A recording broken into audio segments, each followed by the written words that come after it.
Assalamualaikum warahmatullahi wabarakatuh. Waalaikumsalam. Waalaikumsalam warahmatullahi wabarakatuh. Ini hari siang tanggal 5 Oktober. Ya, Hari Angkatan Bersenjata Republik Indonesia.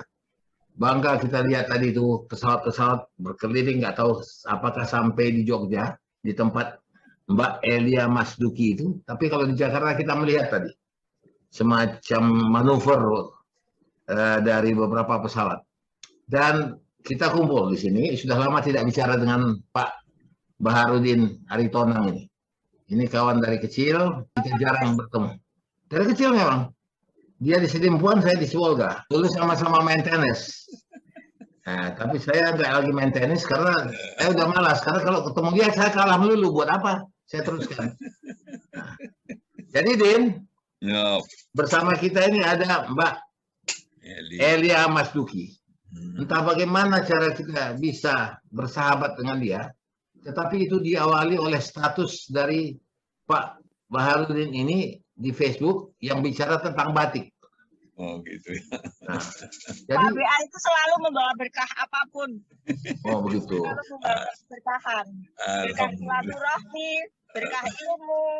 Betul. Karena dia ini kemarin pada Hari Batik Nasional dia nulis tentang batik. Tadi tentang Hari ABRI dia tulis sama ABRI. Nah, tetapi karena perbendaharaan kita mengenai alutsista agak terbatas, kita bicara tentang batik aja lah. Karena kalau saya tahu batik itu ya kami-kami, Batak cantik. Jadi, tapi ternyata di Jogja juga ada yang cantik ya, batik juga nih, bukan? Enggak, seragam ini, seragam KPPI. Apa itu KPPI? Kaukus Perempuan Politik Indonesia. Wah, berat cerita nih bicara politik ini. Mudah-mudahan tidak salah ya. Kalau salah mohon dimaafkan karena sebetulnya walaupun belum panas tapi sudah panas juga situasi perpolitikan sekarang kan. Sudah mulai keluar calon-calon. Ada yang jadi Yuri Basit. Ada guru di sini. Jadi maka kita tanya aja lah kepada Pak Bardeni. Kemarin tentang dia punya tulisan tentang batik. Mari kita melihat batik itu sebagai apa batik itu di Indonesia.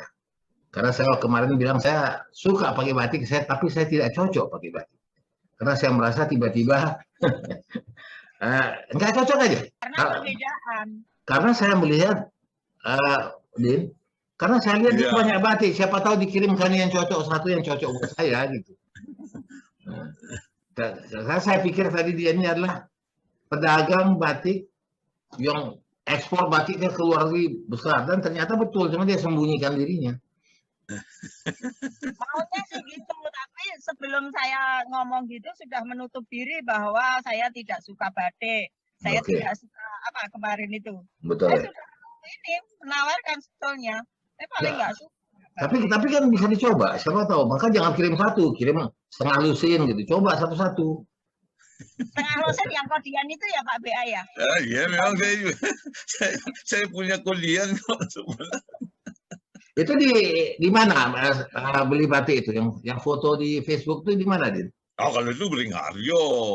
Beringharjo ini yang Beringharjo. Pasar utama Jogja. Iya tahu saya kalau nggak. Boro. Iya yang jualnya tuh main partai besar kan? Ada yang besar, ada yang kecil. Tapi kalau soal partai itu pastilah Bu Eli lebih tahu langsung ke pembantik ke juragannya. Mesti ngerti. Partai-partai besar, kalau pakai main truk juga tahu dia itu. Kalau yang tapi ya di Beringharjo itu kan memang ya ada pengecer, kemudian lusinan, tapi dia juga pasti melayani partai besar. Itu pedagang mana ada. Itu kan pedagang itu selalu sifatnya kan apa lu gak ada, apa lu kata gua ada, mau berapa banyak. Iya. Sebenarnya tidak, itu sudah umum itu kan. Cuma memang kalaupun dia ingin partai besar atau juragannya, baru nanti dari saya biasalah. Teman juga di Medan juga kan kalau ke pajak sentral kita kan begitu. Cari apa? Di mana-mana begitu. Ya. Iya. Oh, sebentar saya cek dulu katanya. Padahal dia pergi ke warung temannya. Iya. Dia apa di pajak ikan lama ya? Yang gitu-gitu iya. Luar skala. Saya anak juragan, Mbak. Jadi sistem dagang dulu mengerti, cuma tidak melakoni aja sih sudah merantau. Jadi seperti Jogja, tapi kalau Pak Beringharjo itu memang posisinya Pak Ishari, jadi siapapun tahu kan kalau pendatang kan sekaligus jalan-jalan, beli gado-gado di atas atau beli apa namanya Mbak di pintu pecel, iya dong pecel atau apa lah pokoknya ada sambil cari semua ada dan harga umumnya juga mulai dari batik cetak apa tadi murahan sampai yang mahal. Printing. Kalau yang murahan itu printing namanya. Kalau yang mahal, kalau yang itu tulis ya, itu disebut tulis. Ya, tulis ada, lukis ada, paling murah printing. Pakai ini apa mesin. Jadi dengan kata lain, yang mau kita tanya, yang satu ketika saya membaca status Pak Baraudin kemarin, kok kelihatannya mengerti kali gitu mengenai batik. Nah, jadi saya bertanya, makna batik itu apa sebetulnya? Pak? Oh gitu ya. Dia agak serius sedikit. Makna batik ini apa ini? Makna batik Pak Bia. Oke, Mbak Elir, tadi saya tambahi. Maknanya apa? Bahkan etnik kan sebenarnya lebih cantik. Tapi memang barangkali di situ dia ketidakterimaannya Pak Ishari. Ya. Mungkin tidak suka apa Jawa atau agak menolak yang terlalu dalam. Iya, lebih melihat keluar, ya barangkali memang agak susah untuk menerima. Kalau saya kan memang tidak suka luar. Kalau bisa ya vaksin itu buat di sini gitu loh. Oh. Pak Ishari Pfizer nggak mau dia, Sinovac aja dia nggak mau. Mau. Kan gitu. Iya Pak. Tetapi karena saya tahu saya nggak akan kebagian itu. Yang punya dokter rawan nggak bakal kebagian saya. Jadi susah untuk. Jadi memang ya mungkin ada hal-hal yang membedakan atau memisahkan. Kalau memang tidak senang sarung ya susah juga untuk bersarung. Ini mending pakai katok gitu loh Mbak. Jadi tidak senang dalamnya kan begitu. Kebetulan memang ya etnik saya di rumah pakai sarung, ke Jogja cari batik karena batik itu memang lebih fokusnya sebenarnya Jogja Solo kan sebenarnya. Bukan karena tuntutan pekerjaan, bukan tuntutan bidang tugas. Karena kalau waktu Anda di anggota DPR kan Anda harus sering pakai batik kan? Oh tidak juga, nggak ada hubungannya. Saya sejak di Jogja, sejak belum anggota, justru malah ketika saya nikmati pakai jas karena dingin suasananya, tapi memang cara lain saya pakai batik. Karena itu cuma kelemahan batik ini Pak, itu mungkin tadi kalau 1-2 pasti tidak nyaman karena orang langsung ketahuan, oh itu aja batiknya katanya. Itu dia. Jadi memang harus disiapin ratusan. Ya. Jadi harus disiapin ratusan, ya sehingga kalaupun berulang tahun 2 tahun lagi atau setahun lagi paling cepat kan begitu. Jadi itu memang penyakitnya karena memang coraknya kan langsung. Makanya banyak orang sekali pakai udah nggak dipakai lagi kan. Iya. Tinggi. Kalau makanya lebih efisien sebenarnya kalau seperti kalau Pak Harto dulu pakai safari warna gelap kan gitu. Datang Pak Jokowi baju putih. Sekali beli 1 kodi kan nggak apa-apa. Ataupun siapa tahu dia punya cuma pakai 2, dia punya 2. Besok pakai ganti, pakai cuci pakai. Dia orang nggak tahu itu. Enggak kalau ya siapa tahu. Ya, mungkin lah. Zaman mahasiswa aja kita dulu hanya 1-2 aja teman yang seperti itu. Teman yang BTL batak tembak langsung, betul. kiriman terbatas ya pakai pakaian setel, paling gitu aja kalau ya. Istilahnya itu cuci kering. Zaman modern mana mungkin. Aku punya teman itu. Iya, zaman mahasiswa yang satu dulu. Kalau sekarang ya nggak mungkin loh. Oh, sekarang udah. Cuci kering. Cuci kering, istilahnya cuci kering. Jadi kalau dua-dua basah nggak keluar rumah, di rumah sendirian gitu. Iya, kalau dua-duanya pas. Nah, itu saya lihat dari segi batik ini. Jadi itu etnik, cantik, bagus, lebih praktis. Karena tidak perlu kita bermodel-model. Ya, memang tradisional banget. Modelnya cukup pakai kerah. Kemudian ya tangan pendek kalau hari. Saya bersyukur saya kemarin waktu menjenguk melayat Pak Sabam Sirait. Ya, Sirait. Nah, Oh, suasana panas. Kayak pakai batik tangan pendek aja yang betul. gelap. Kan Betul. begitu. Pada sebagian undangan pakai jas. Bagaimana suasana begitu? Mana Ya, hal-hal seperti itu di samping memang harus ada keindahannya, kecantikannya, etniknya, kebanggaannya itu. betul. Barangkali itu dari segi corak nanti mungkin Bu Eli bisa dijelaskan jenis-jenisnya kan. Ya, Tapi ya.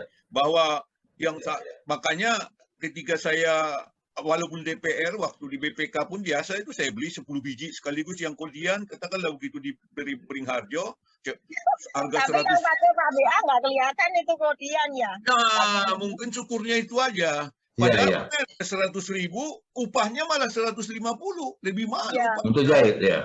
Iya, upah jahitnya. Tapi ya karena memang gantian ya orang juga tahu dia sangka gitu. Ya kan, padahal sebenarnya harga 100.000. Itu jadi, yang hal-hal seperti itu karena kita lama di Jogja emang ngerti lah. Iya. Jadi memang betul, bukan saya sebenarnya berbohong itu kalau saya katakan saya nggak suka. Cuman saya lebih suka batik itu jangan terlampau ngejreng. Jadi kalau kadang ada yang cuma lesnya di sini, ya ada yang samping sini, ya. Nah, itu saya masih mau. Jadi kayak kain-kain Palembang, ya, dibuat di sini. Ada yang di tangannya aja. Tetapi tidak. Tapi kalau saya coba pakai batik, dulu batik saya tuh waktu masih di Medan, itu saya dijahitin tiga buah batik oleh penjahit Haidir. Masih ingat kan? Pak Baradin, penjahit Haidir yang terkenal itu. Nah, penjahit Haidir itu memang terkenal di Medan. Jadi dia jahitkan buat kami waktu itu, kami ada ulang tahun harian waspada, seluruh karyawan waspada dikasih batik. Nah, itu sampai sekarang masih saya simpan, Pak. Kalau dihitung dipakai, itu udah puluhan tahun, tapi dipakai itu baru 3-4 kali. Ya, oke. Nah, karena kenapa? Karena kita nggak mau malam minggu ini kita pesta kawin ke tempat si A, besok ke tempat si B, pakaiannya sama. Nanti orang bilang itu aja batiknya. Sekarang ini loh, Medan sudah ada batik juga. Medan, batik khas Medan. Yang di mana tuh? Kalau kita nggak tahu. Yang mana, Mbak? Saya dikirim sama itu loh, Pak BA. Kalau Pak BA pasti tahu itu, Bang Fadli Nurjal. Iya tahu, saya Fadli Nurjal, dia teman saya anak HMI. Cuma persoalannya begini Mbak, saya sudah telusuri itu kan, pergi kita ke Papua kemarin, dikasihnya corak Papua. Pernah saya tanya teman, sebenarnya didatangkan dari Jogja juga. Ini Nun Sewu. Iya. Jadi sama batik Jambi, batik Medan. Memang coraknya dikirim dari sana, dibuat di Jogja atau di Solo, nanti dipasarkan di sana. Jadi sebenarnya ya enggak melawan lah. Memang karena itu memang membuat batik itu kan perlu ketekunan Pak Isari. Betul. Di situ seninya kan harus pelan-pelan, alon-alon. Ya kan? Dan orang di luar Jogja, di luar mana bisa melakukan pekerjaan seperti itu? Tapi Pak, ciri khas tertentu. Meskipun dari Solo, Jogja, Pekalongan, tetap ada misalnya batik dari Jambi, dari Medan, itu khasnya itu apa? Di dalam batik itu pasti ada titik kekhasan dari kota tersebut. Gitu. Kalau desain, Mbak, itu bisa, bahkan mereka kirim, apalagi sekarang melalui internet atau melalui WA aja bisa dikirim gambarnya, desainnya. Dan apa yang tidak bisa dilakukan oleh orang Solo, orang Jogja, orang Solo, orang Pekalongan. Sama seperti batik Papua tadi. Kemarin saya juga dikasih waktu di sana, dan dengan bangga orang yang menyerahkan itu mengatakan itu batik Papua. Tapi saya dalam hati saya kan ya tetap kita hargai dong, yang namanya gratis kan. Nah, kemudian ya tapi kita tahu bahwa ada teman saya yang membuatkan batik seperti itu di sana. Jadi saya mengerti, sama juga seperti yang batik Medan tadi. Jambi, apa sih ciri khasnya sama dengan di Aceh kan? Apa sih ciri khasnya batik, desain Aceh itu ada di tiap daerah. Kalau di Papua misalnya gambar cendrawasih atau gambarnya apalagi itu rumah adat. Iya, rumah adat yang apa itu kan? Itu jadi ciri khas itu atau buaya atau Ya pokoknya ada ciri Ya, khasnya. ya, ya. Khas itu Kalau dari dibawa. Batak itu apa? Cicak ya, cicak. Ya, nah, yang itu nanti dikirim, dibuat desainnya di Solo, di Jogja, kemudian dibuat di sana. Karena itu Pak Ishari, Ya, ya. ini memang ada apanya itu ketekunan, keindahan, Ya. alon-alon membuatnya. Apalagi yang batik tulis Pak. Kalau printing seperti yang Mbak Eli itu kan mudah banget Mas. Wah, diputar Ya, selesai. udah itu mencap lagi.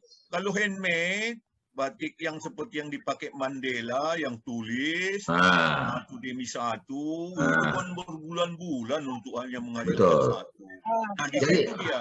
Jadi kebetulan begini, batik Mandela itu dibuat oleh seorang pebatik Indonesia yang memang dibawa oleh Mandela dan istrinya Winnie ke negaranya. Jadi dia menjadi penata busana Winnie Mandela. Namanya orang Indonesia, namanya Nanang Syarda. Nah, itu kebetulan teman saya juga, dia kasih saya ada satu batik. Dan batik itu memang tidak gampang, ada ceritanya. Ya. Ya, begitu satu kain itu ada cerita tentang perjalanan satu kerajaan sampai nanti menjadi Gemah Ripah Lojenawi, itu digambarkan. Nah, terus saya mau tanya gini, di Medan itu ada seorang pengulos yang sangat luar biasa. Apakah itu batik juga? Saya nggak tahu. Saya tanya sama dia, itu batik? Iya batik bang, cuman modelnya ulos. Namanya Torang Sitorus. Oke, Ya, di Jalan Hasanuddin dia punya sanggar. Mungkin itu yang dimaksudkan tadi oleh Mbak Eli, bahwa itu batik Medan. Dan kalau kita lihat, nah, motifnya motif Batak itu yang ada cicak, terus ada lambang-lambang begitu. Ya.